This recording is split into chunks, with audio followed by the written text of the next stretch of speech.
So often in my life, it has been children who have helped me see the glimmers of beauty in the world. TT Rainbow! That is what my 2-year-old nephew yelled at me as I walked into the living room. TT Rainbow!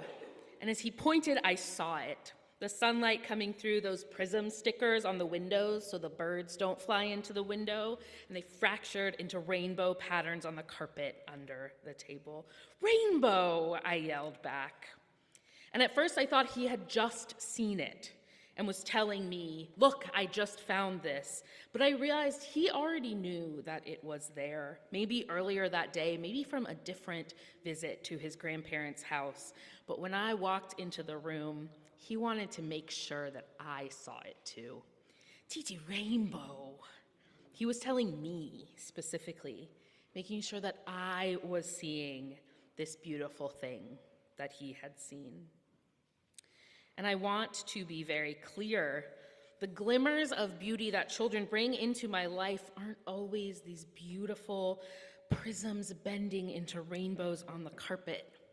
Sometimes it is that hysterical giggle that comes when they accidentally fart.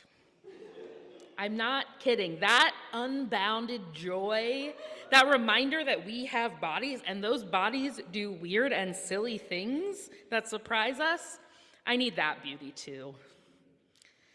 Now, I do not need to tell you that a lot of things are terrible in the world right now. Assaults on trans people, immigrants, people with uteruses, left-leaning views, science, the list goes on and on and on. And if you're anything like me, it can be really easy to go one of two ways in this time. To try to either totally ignore the horrors, which feels bad and is in fact actually impossible to do, or to spend all my time focused on them, which also feels bad, but can be easier to do. When I try to ignore it all, I feel bad because that's a sign of my privilege that I can stop paying attention, and because it is important to me to bear witness to what is happening, to show up, to fight against it. When I'm not directly affected, my values tell me I need to be in solidarity with the people who are, to show them and to show the people targeting them and to show everyone around that I am here, that I disagree, and that I can do something about it, even just showing up. And even when that can feel so overwhelming and exhausting, I feel guilty not doing it. And I also feel bad getting consumed by it all because it's terrible and I don't like spending my time on it. It isn't good for my mental health, it isn't good for my physical health, and I actually can't do the fight, do the work when I'm bogged down by how terrible it all is. Sometimes that feels like what we're supposed to do in order to be good people or good Unitarian Universalists or good citizens. Don't look away. Bear witness, lean into it, be present, let it consume you. But I know it doesn't serve me or anyone else to actually let it take over. And so I've been trying to find some sort of middle ground. Some way of paying attention to what is happening and acknowledging it and not letting it weigh me down and having time and energy to show up and fight and also giving myself permission to do other things. It's hard. And one of the ways I've been trying to move through that to survive this terrible, beautiful place, as Cole Arthur Riley says, is by looking for beauty. Beauty in all the world, beauty in tiny, tiny glimmers that show up in hard times, and big, beautiful things. The things that beauty reminds me about the world help me keep going. So the rainbows that my nephew showed me on the carpet were visually beautiful. And it was also this beautiful moment of watching him discover the world and wanting to share it with me, to bring me into what he found. Like I said, kids laughing at their own farts. It reminds me of the beauty of our bodies and the ridiculousness of it all. I don't always love every part of my body, but I do find it beautiful that it sustains me to do what I can do in the world. In this moment, the asters and goldenrods are in full bloom in my yard, and the bees are loving it. These flowers are beautiful, the gold and purple contrasting each other in this way that is on purpose, that these two colors, the ways that they come together, the ways that that shows up in our eyes and the eyes of the bees to bring beauty and attract us. These are some of the last flowers to bloom around here, holding on when everything else is decaying, ending for the year. And these are native plants. They're feeding the pollinators who will help make more plants come into being and flowers to bloom and food to grow. And it is beautiful that my yard can contribute on a small scale. The last apples on the apple tree that we inherited are almost ready to pick.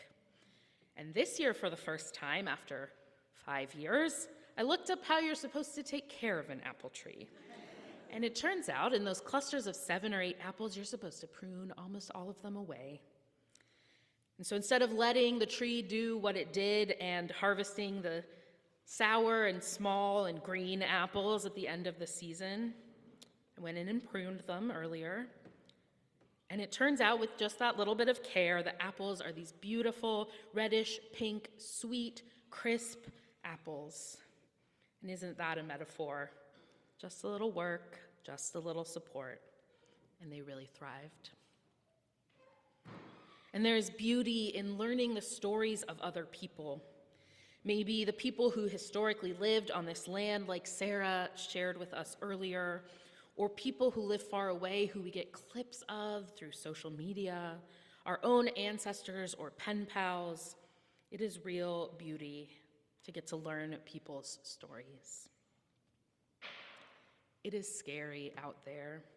The powers that be are trying to make us believe that we are isolated and alone and that we should spend our time living in fear. And it can be so easy to get caught up in that. I know that I do at times. But beloveds, we know that we are not alone. We have community here and in other places. And here we gather every week in part to remind ourselves and remind each other that we are not alone, that there are other people who share our values and have our backs. We share the things that are on our heart in joys and sorrows and in casual conversations in passing. We know that even when things are scary, there are ways to fight back, people to talk to who understand our fear and can help hold it so it is not so all-consuming. Being in community can really help us find those glimmers of beauty.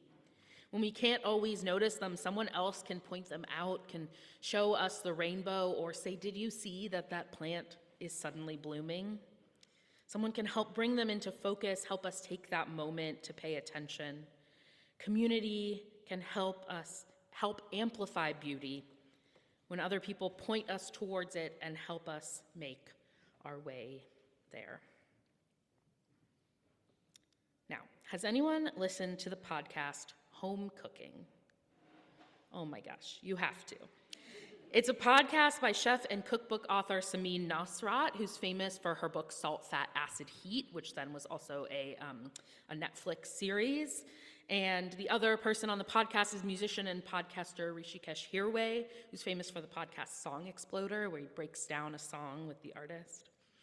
And home cooking was started early in the pandemic when people were home cooking, more maybe than they usually were, or with ingredients that they maybe weren't used to using all the time, like pounds and pounds of dried beans. You may remember these times, right? Or we were buying things in bulk. And so Samin and Rishi took questions. They brought in guests, and they were delightful. You can tell that they have a deep friendship, right? You know, sometimes you hear people talk and you're like, those people know each other very well.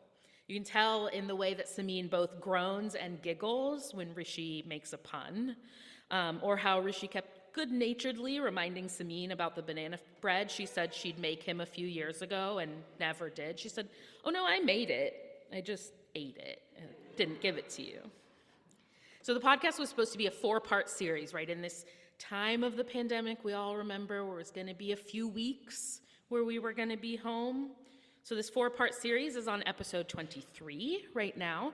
After all of this time, they stretched that initial run, they took breaks, they did yearly Thanksgiving episodes, and now we're back for regular episodes because Samin is on tour with her new book, Good Things.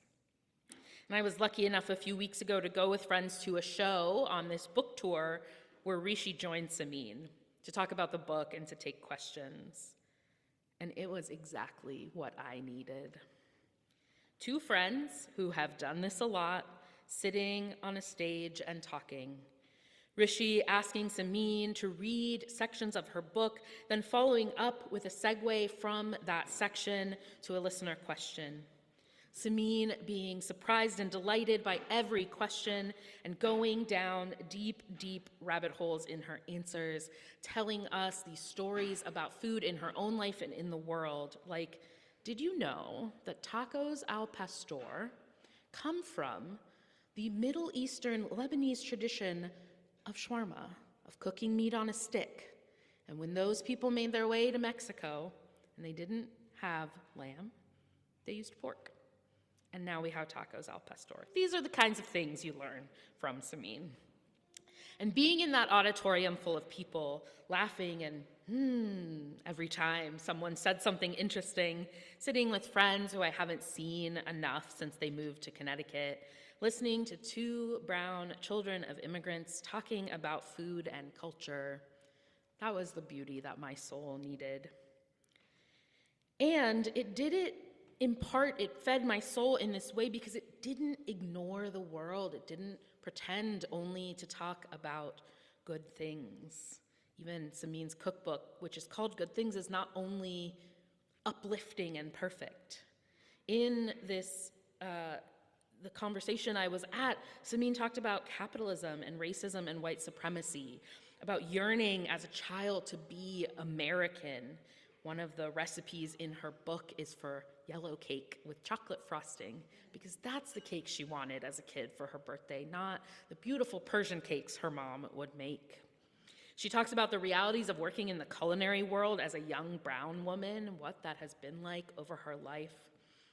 She told us about recipes that she failed at, and she told us about times she realized a recipe that she was working on wasn't hers to tell, that she was veering into appropriation.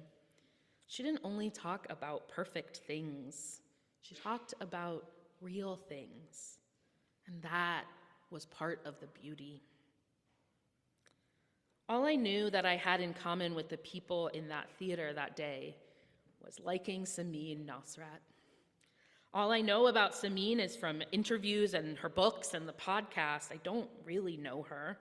But in that place, sitting next to my partner and my friends, I was washed over with beauty. The way she thought before answering a question and said, "That is a beautiful question." Her giggles when Rishi made puns. The massive applause and cheers when it was revealed that Rishi's dad, lovingly called Sumesh Uncle, was in the audience that day.